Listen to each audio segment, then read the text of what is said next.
Φίλες και φίλοι της ψηφιακής φωλέας, γεια σας, ξανά, από τον Γιάννη και τον Μιχάλη, που είμαστε παρόλα σήμερα και δεν ξέρω τι μας έπιασε και παίξαμε το Κάρδοκο για τη Σεβδά, ένα τραγούδι που είχα γράψει πριν από λίγα χρόνια στο φίλο μου τον Γιώργο τον Ιωαννίδη, που σου έχει τα χαιρετίσματά μου και την αγάπη μου, σε μουσική του φίλου μου του Λάκη του Παναγιωτίδη, εδώ από την Πτολεμαΐδα, το φιλαράκι μου, χαιρετίσματα και στο Λάκη.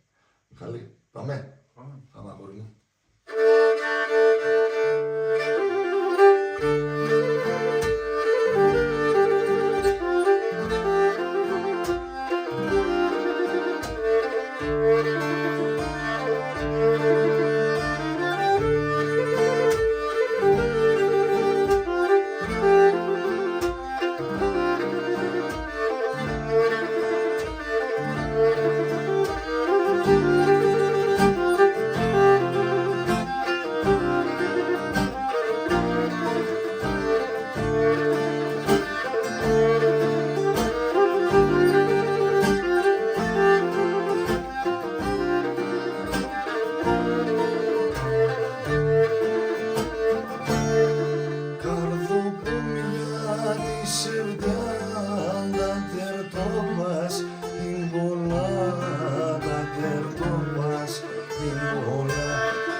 Να είστε καλά.